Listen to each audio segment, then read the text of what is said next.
I will fear no evil, for you art with me.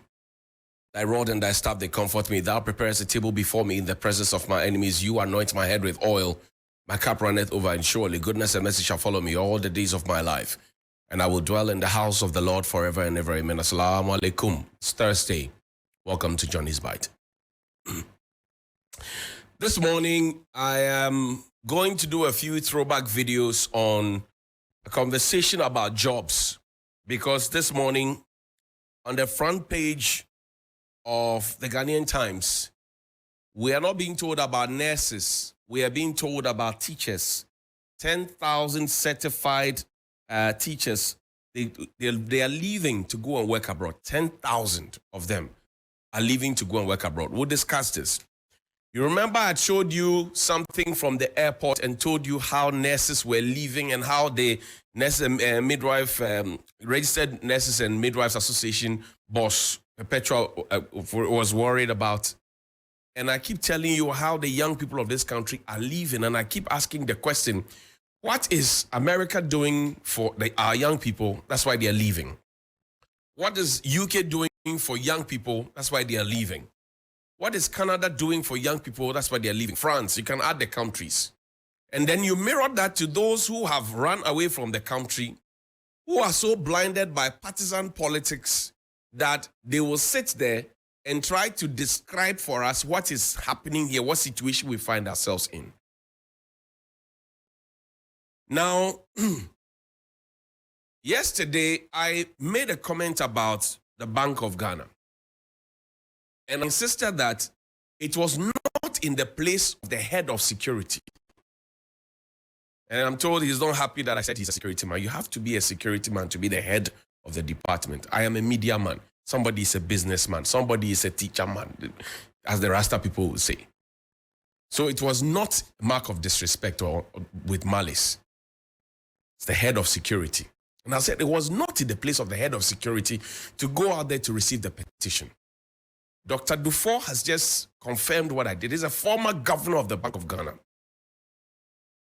He didn't declare those losses that are being declared today. He has spoken. He said it is the secretary of the bank, who is the face of the bank, who should have come out to receive that petition with a team to explain that this is our tradition here. When you decide that you put yourself in the line of fire in a politically exposed manner, the politicians will dig at you, will take a dig at you.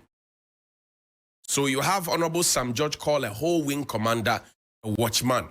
Quite unfortunate. I asked him to apologize yesterday. He said he won't apologize. That is him. But when you decide to put yourself in the line of a matter that is so politically connected, because the demonstration that happened, they are fighting for Ghanaians, but there are also political motivation. You can't take that away. It is the minority side in parliament. And yesterday I saw a video on Onia TV's Instagram page and TikTok page that Honorable Harun Idrisi was present.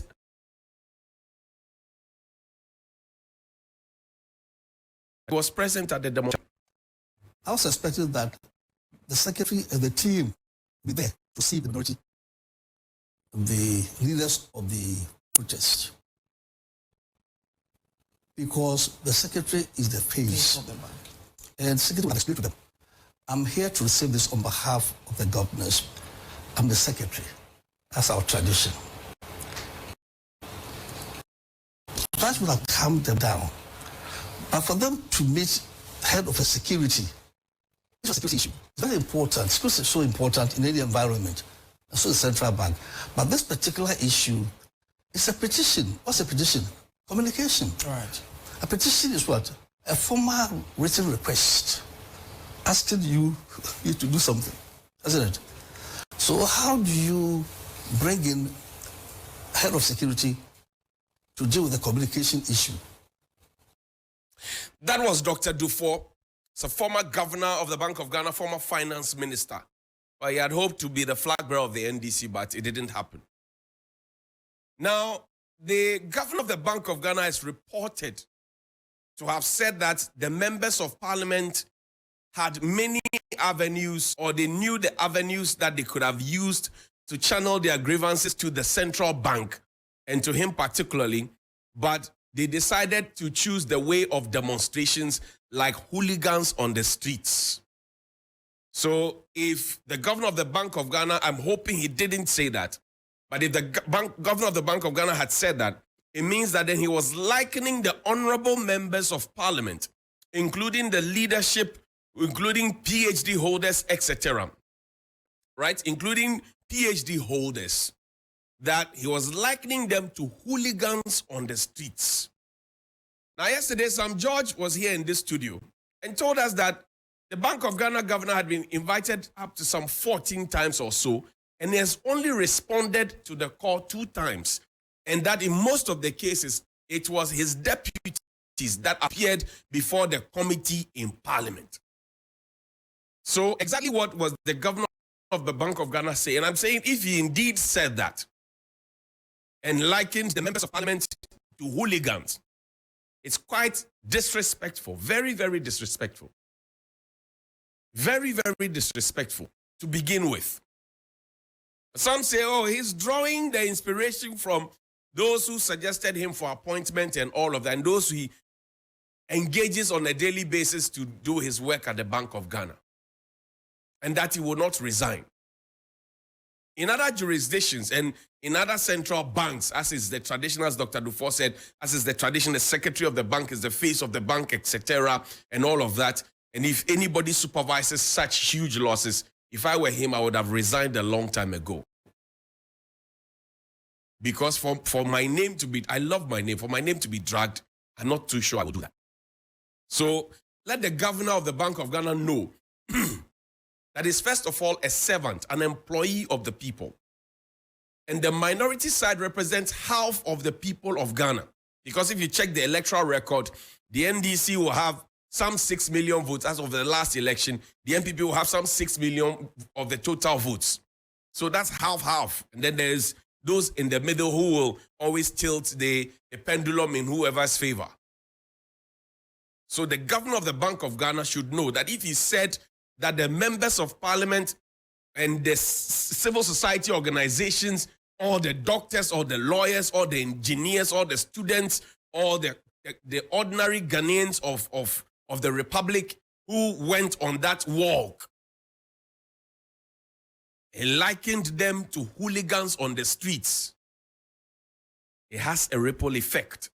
It has consequences. Now, let's talk about jobs. Because I said on the front page here and on many other newspapers, 10,000 teachers have been certified to leave. 10,000 of them. And you know, sometimes you are tempted to justify why they're leaving. Because see, you're done with your nursing training. A whole lot of noise is made about nursing training allowances cancelled by somebody, restored by another, quota system here, this, there. We politicize all of it. The people finish, and then they are asked to go through licensure exam, do this, do that, do that. And then when they finish, they go and sit at home. There are no jobs. It happens to teachers. It happens to nurses. I've spoken about physician assistants here. I've spoken about anesthetics here. I've spoken about too many groupings of individuals, young people particularly, who are qualified, who have satisfied all the requirements meant to give them jobs in their homeland, in their motherland, but they don't have the jobs. But listen to what was said to us in the past. Today's stars they were throwing back. Listen to. Going to grow and grow and grow, and we will have jobs and jobs and jobs. This is the economy of Nana Addo Dankwa Akufo-Addo, and the economy is going to grow and grow and grow, and we will have jobs and jobs and jobs. This is the economy of Nana Addo Dankwa Akufo-Addo, and na say Juma asala yeka new patriotic party programs are ye diegu ho no ebedu baabi no ye be kran konfo afiama no ne no ma be ye Juma Ghana. You see, that is something that's a misconception, Because if the farmer is harvesting 10 bags of maize, for instance, for every acre, and then just by changing the seed, he's able, and applying the fertilizer, he's able to do 30 bags, trebling his output. Obviously, you need more hands to maintain, apply the fertilizers and so on, which most of them, first time they are doing it, and generating other chores on the farm, like when it comes to harvesting, carriage, handling, processing, and all that. That is where the job creation is. So you may have the same number of farmers doing the same acreages, but because of the increased productivity, it generates jobs. And when people say, oh, by the same acreages and the same farmers, the difference is that you are introducing technology, which enables productivity to double, to treble, to quadruple, even to go up 10 times. And that in itself, down the line, generates jobs for idle hands in the rural economy. So have you been able to put a figure to how much additional jobs? So we targeted to create 750,000 jobs with the 200,000 farmers. And I'm glad to say that when we've done the calculation, we came very close to 745,000 jobs created in the rural areas. I've met taxi drivers, former taxi drivers in Accra who are farming rice in Dawinya. I've met university dropouts who walk in the streets of Accra who are farming rice in Dawinya.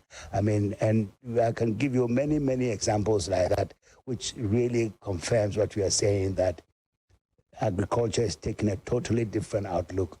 You know, whatever you do as impact on jobs, how many jobs have you created? All of what is how many jobs we need? Because unemployment was a big problem.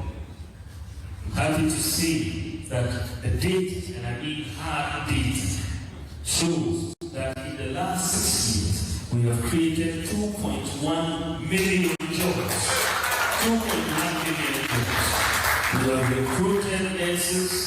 Even under COVID, we had to do special 54,000 nurses recruited doctors and other healthcare workers, teachers, police officers, and many in the public sector. The public sector alone, in the last 6 years, we recruited 1.2 million public sector.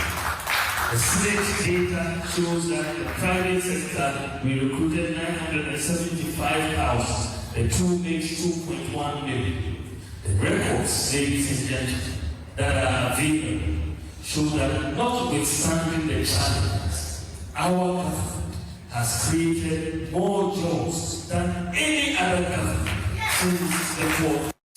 We have created more jobs than any other government since Nkrumah. 2.1 million jobs. Before that, you heard the former Greek minister talking about some 745,000 jobs that were created in the first year of planting for food and jobs alone. Before him, you heard Mr. John Boydu, former General Secretary of the NPP, saying that because of the policies, and he was talking about planting for food and jobs, 1 district, 1 factory, 1 village, 1 dam, 1 million, 1 constituency, etc., we're going to get people now, we're going to import labor into this country to come and work. And then you heard the vice president that the economy will grow and grow and grow, and there will be jobs and jobs and jobs and jobs. So let's assume that all of this that was fed us is correct and accurate, and that every condition has been met, and all the boxes have been ticked. Why are the young people running away? Because Dr. Bawumia mentioned teachers. He mentioned nurses. Today we are not talking about nurses, we're talking about teachers. We're busy talking about expansion. We're talking about STEM. We're talking about all those things. Yes, we don't have textbooks for the children. Yes, we sometimes keep them hungry. We can't feed them. Yes, some still sit under trees. And those figures, if they are put out by Africa Education Watch or Child Rights International, we come quickly to come and contest them. But when they are fact-checked, you see that they were indeed true. So if we have created 2.1 million jobs, where are the jobs? And you see, when Dr. Bawumia says that, oh, we have created 2.1 million jobs is the biggest number or the biggest figure since independence. The biggest figure since independence. You ask yourself the question, at independence, what was our population size? During Buzier's time, what was our population size?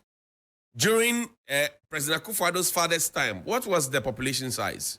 Then you drill down all the way to Jerry Rawlings, to Atta Mills, to John Mahama, and to him himself. You go to Liman's regime, etc., the military regime. What were the population size at every standpoint?